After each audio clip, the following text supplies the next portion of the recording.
Corona के नए variant Omicron के खतरे को देखते हुए पीएम मोदी ने आज बैठक में मौजूद स्वास्थ्य अधिकारियों से वैक्सीनेशन और नए कोरोना वेरिएंट पर मंथन किया गया। ये बैठक करीब 1.5 घंटे तक चली। पीएम मोदी की इस बैठक में कैबिनेट सचिव, पीएम के प्रधान सचिव, केंद्रीय स्वास्थ्य सचिव और नीति आयोग के सदस्य डॉक्टर वीके पॉल मौजूद रहे।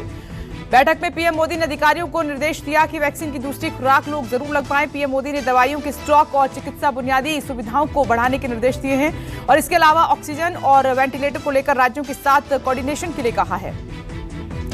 कोरोना के नए वेरिएंट को लेकर जारी अलर्ट को देखते हुए स्वास्थ्य, गृह और उड्डयन मंत्रालय का मंथन जारी हो सकती है नई गाइडलाइन। भारत में नए म्यूटेड वेरिएंट को लेकर सख्ती के आदेश दिए गए हैं। भारत ने दक्षिण अफ्रीका, इजरायल समेत 12 देशों के यात्रियों का RT-PCR टेस्ट अनिवार्य किया है। सीएम अरविंद केजरीवाल ने पीएम मोदी से नए वेरिएंट से प्रभावित देशों से आने वाली फ्लाइटों पर रोक लगाने की मांग की। अरविंद केजरीवाल ने कहा कि उन देशों से उड़ानें बंद होनी चाहिए जो नए वेरिएंट से प्रभावित हैं। दक्षिण अफ्रीका से आने वाले सभी यात्रियों को मुंबई एयरपोर्ट पर किया जाएगा क्वारंटीन। कोरोना के नए स्ट्रेन के बाद मुंबई प्रशासन ने फैसला लिया है। मुंबई की मेयर किशोरी पेडनेकर ने कहा कि अगर कोई व्यक्ति कोविड-19 पॉजिटिव पाया जाता है तो उसकी जीनोम सीक्वेंसिंग कराई जाएगी। विश्व व्यापार संगठन ने कोरोना वायरस का नया वेरिएंट सामने आने के बाद अपनी अहम बैठक टाल दी है और ये बैठक 30 नवंबर को जिनेवा में होने वाली थी। मंत्री स्तरीय होने वाली इस बैठक में दूसरी बार स्थगित किया गया है इसको और फिलहाल इस बैठक को अब अनिश्चितकाल के लिए स्थगित किया गया है। कोरोना के नए वेरिएंट ओमिक्रॉन से दुनिया भर में दहशत है और नए वेरिएंट को लेकर WHO ने चेताया है कि बेहद तेजी से फैलने वाला ये वेरिएंट है। साउथ अफ्रीका में मिले नए वेरिएंट को लेकर WHO ने टेक्निकल एडवाइजरी ग्रुप ने इसके साथ आपात बैठक बुलाकर चर्चा की। अमेरिका, कनाडा, रूस और यूरोपीय संघ ने हवाई उड़ानों पर प्रतिबंध लगाया है। व्हाइट हाउस ने कहा है कि अमेरिका सोमवार से दक्षिण अफ्रीका और 7 दूसरे देशों से आने वाले लोगों पर प्रतिबंध लगाएगा और इसका मतलब यह है कि देश लौट रहे अमेरिकी नागरिकों और स्थायी निवासियों के अलावा इन देशों से ना कोई आएगा और ना ही वहां से कोई जाएगा। पंजाब के होशियारपुर में कोरोना विस्फोट हुआ है। 13 छात्र पॉजिटिव मिलने के बाद 10 दिन के स्कूल बंद हो गए। संक्रमित छात्रों की उम्र 16 साल या उससे कम बताई जा रही है। संक्रमित छात्रों को घरों में ही आइसोलेट किया गया है। ओडिशा के मयूरभंज में एक आदिवासी गर्ल्स स्कूल में 26 छात्राओं में कोविड संक्रमण मिला है। चमकपुर आदिवासी आवासीय विद्यालय के संक्रमित छात्रों को संस्था परिसर में आइसोलेशन में रखा गया है और सभी 26 छात्रों की कॉन्टैक्ट ट्रेसिंग की जा रही है। देश में 24 घंटे में 8,318 नए कोरोना मरीज मिले हैं। 465 लोगों की मौत हो गई। स्वास्थ्य मंत्रालय के आंकड़ों के मुताबिक एक दिन में 10,967 लोग डिस्चार्ज हुए। सक्रिय मरीजों का आंकड़ा 1,07,000 हुआ है। जम्मू कश्मीर के पहाड़ी क्षेत्रों में अब ड्रोन से भेजी जाएगी कोरोना वैक्सीन। केंद्रीय मंत्री जितेंद्र सिंह की मौजूदगी में ड्रोन से वैक्सीन दवाइयां पहुंचाने का ट्रायल किया गया है और ये मल्टी कॉप्टर UAV CSIR और NAL ने बनाया है। 20 किलोमीटर की दूरी सिर्फ 20 मिनट में पूरी हो जाएगी। कोरोना के खौफ के बीच रेजिडेंट डॉक्टरों की हड़ताल। Federation of resident doctors association की ओर से देशव्यापी हड़ताल बुलाई गई है। दिल्ली के 3 बड़े अस्पतालों सफदरजंग, लेडी हार्डिंग, RML में OPD बंद है। रेजिडेंट डॉक्टरों की हड़ताल के चलते मरीज परेशान हैं। किसानों ने ट्रैक्टर मार्च को स्थगित कर दिया है। संयुक्त किसान मोर्चा की बैठक में ट्रैक्टर मार्च टाल दिया गया। 29 नवंबर को होने वाला था ट्रैक्टर मार्च। संयुक्त किसान मोर्चा ने प्रेस कॉन्फ्रेंस करके कहा कि हम मोर्चा जीत चुके हैं। किसानों से कृषि मंत्री नरेंद्र सिंह तोमर ने एक बार फिर आंदोलन खत्म करने की अपील की। नरेंद्र सिंह तोमर ने कहा कि किसान अब अपने घर लौट जाएं। किसान कानून रद्द कर दिया गया है और अब किसानों को वापस लौट जाना चाहिए। रिपील करने की घोषणा के पश्चात मैं किसान संगठन और किसानों को यह निवेदन करना चाहता हूं कि वो अपना आंदोलन समाप्त करें और अपने अपने घर लौटना सुनिश्चित करें। पराली जलाने पर नहीं होगा किसानों पर केस। नरेंद्र तोमर ने ऐलान करते हुए कहा कि किसान संगठनों ने पराली जलाने को अपराध से मुक्त करने की मांग की थी जिसे केंद्र सरकार ने मान लिया है। यूपी में आज सियासत का सुपर शनिवार। सीएम योगी ने यूपी के गोंडा में एथेनॉल प्लांट का शिलान्यास किया है। विपक्ष पर जमकर साधा निशाना। कहा कि पिछली सरकारों ने युवाओं को तबाह किया। हमारी सरकार में यूपी में एक भी दंगा नहीं हुआ। आतंकियों को उनके घर में घुसकर जवाब दिया। देश में ऐसी सरकार थी जो पर्व और त्योहार में दंगा करवा देती थी। अयोध्या में राम जन्मभूमि पर आतंकी हमला करने वाले आतंकवादियों के मुकदमों को वापस लेती थी। जो ये दंगाई है, जिन्ना के अनुयायी हैं, ये गन्ने की मिठास को क्या समझ पाएंगे।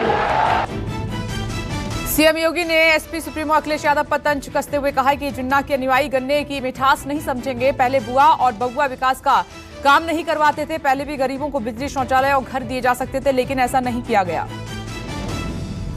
इस दौरान सीएम योगी ने किसान आंदोलन का भी जिक्र किया। कहा कि पहले किसान खुद को ठगा हुआ महसूस किया करते थे, लेकिन अब किसानों के खाते में पैसे सीधे पहुंचते हैं। पीएम मोदी के नेतृत्व में देश में किसानों की तस्वीर बदली है। जौनपुर बूथ अध्यक्ष सम्मेलन में शामिल हुए सीएम योगी और इस दौरान उनके साथ रक्षा मंत्री राजनाथ सिंह भी मौजूद रहे। सीएम योगी ने कार्यकर्ताओं को संबोधित करते हुए कहा कि प्रदेश के विकास को बाधित किया गया है। आज मुख्यमंत्री के नाम पर ही गुंडे बदमाशों के, माफियाओं के दिल में दहशत पैदा हो जाती है, उनके दिल की धड़कन बढ़ जाती है। कानून और व्यवस्था की स्थिति जब तक बेहतर नहीं होगी महरवाली, तब तक न तो हम राज्य का विकास कर सकते हैं, न तो हम देश का विकास कर सकते हैं। जौनपुर पहुंचे रक्षा मंत्री राजनाथ सिंह ने बूथ अध्यक्ष सम्मेलन में कार्यकर्ताओं को जीत का मंत्र दिया। कहा कि हम किसी को छेड़ेंगे नहीं, लेकिन किसी ने छेड़ा तो छोड़ेंगे नहीं। हमने कभी 1 इंच जमीन पर कब्जा नहीं किया, लेकिन कोई कोशिश करेगा तो हम उसे छोड़ेंगे नहीं। यूपी के हरदोई के सडीला में अखिलेश यादव और ओम प्रकाश राजभर ने शक्ति प्रदर्शन किया है और इस दौरान एसपी सुप्रीमो ने योगी सरकार पर जमकर निशाना साधा। कहा कि इस भीड़ में लाल और पीला 2 अलग अलग रंग दिखाई दे रहे हैं, लेकिन ये रंग देख दिल्ली वाले लाल पीले हो रहे हैं और इस बार के चुनाव में बीजेपी का सफाया होगा। और उत्तर प्रदेश के लोग, अभी तो 2 ही रंग हैं, लाल और पीला यहाँ दिखाई दे रहा है। सोचो लखनऊ में और दिल्ली में बैठे लोग कैसे लाल पीले हो रहे होंगे। और दूसरी तरफ 1 रंग वाले लोग हैं। 1 रंग वाले लोग क्या जीवन में खुशहाली लाएंगे, ये बताओ आप। और उत्तर प्रदेश के लोग बदलाव चाहते हैं, इसलिए बदलाव चाहते हैं कि उत्तर प्रदेश आज पीछे छूट गया है। बुंदेलखंड महोबा में प्रतिज्ञा रैली के जरिए प्रियंका गांधी ने चुनावी बिगुल फूंक दिया। इस दौरान प्रियंका गांधी ने यूपी सरकार पर जमकर हमला बोला। कहा कि बुंदेलखंड में रोजगार नहीं है, युवा सड़कों पर भटकने को मजबूर हैं, किसान कर्ज के तले दबा हुआ है, लेकिन हमारी सरकार आने पर किसानों को फसल का उचित दाम मिलेगा। टीचर्स के धरने में शामिल होने पंजाब पहुंचे सीएम केजरीवाल और इस दौरान केजरीवाल ने टीचर्स से मुलाकात की है। कहा कि 18 साल के शासन में 10 साल अकाली और 8 साल कांग्रेस का रहा राज, लेकिन उन्होंने कुछ नहीं किया। दुख है, उधर जब मैं गया था तो 6,000 रुपए में कच्चे टीचर काम कर रहे हैं। मैं आपसे पूछना चाहता हूँ 6,000 रुपए में आज किसका गुजारा चल सकता है? किसी का गुजारा 6,000 रुपए में नहीं चल सकता। तो टीचरों को 18 साल से टीचर कच्चे हैं, उनको पक्का किया जाए। केजरीवाल ने चनी सरकार पर निशाना साधते हुए कहा कि टीचर्स को यहां 6,000 वेतन मिल रहा है, वहीं दिल्ली में मजदूर को भी 15,000 मिलते हैं। केजरीवाल ने कहा कि शिक्षा मंत्री पगट को यहां आकर टीचर्स से पूछना चाहिए स्कूल कितने अच्छे हैं। सोमवार से शुरू होगा संसद का शीतकालीन सत्र। कांग्रेस ने सरकार को घेरने के लिए सोमवार को बुलाई विपक्षी दलों की बैठक। मल्लिकार्जुन खड़गे ने विपक्षी दलों के नेताओं को लिखा खत। कहा कि सरकार को घेरने के लिए एकजुटता जरूरी। उत्तराखंड की चुनावी रणनीति को लेकर आज बीजेपी अध्यक्ष जेपी नड्डा करेंगे बैठक में सीएम पुष्कर सिंह धामी प्रदेश अध्यक्ष होंगे शामिल। मीटिंग में संगठन मंत्री, प्रदेश प्रभारी, चुनाव प्रभारी भी होंगे शामिल। यूपी चुनाव को लेकर बीजेपी ने नया अभियान शुरू किया है। नए अभियान के तहत बीजेपी अपनी और विपक्षी सरकारों के बीच का फर्क बताएगी। बीजेपी ने इस अभियान का नाम फर्क साफ है रखा है। दिल्ली में 30 नवंबर तक ट्रकों की एंट्री पर रोक, आवश्यक वस्तुओं को छोड़कर दिल्ली में ट्रकों के प्रवेश पर प्रतिबंध लगा दिया है। दिल्ली एनसीआर में प्रदूषण खतरनाक स्तर पर पहुंचा। AQI 406 दर्ज किया गया है। पृथ्वी विज्ञान मंत्रालय के मुताबिक 1 से 2 दिन बाद से वायु प्रदूषण में थोड़ा सुधार हो सकता है।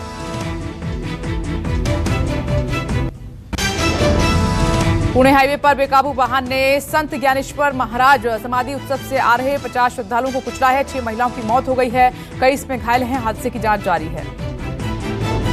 सूरत के एक मिल में लगी भीषण आग, आसमान में फैला हुआ है धुएं का गोवा। दमकल विभाग की 15 गाड़ियों ने कड़ी मशक्कत के बाद आग पर काबू पाया और आग की वजह का खुलासा नहीं हो पाया है।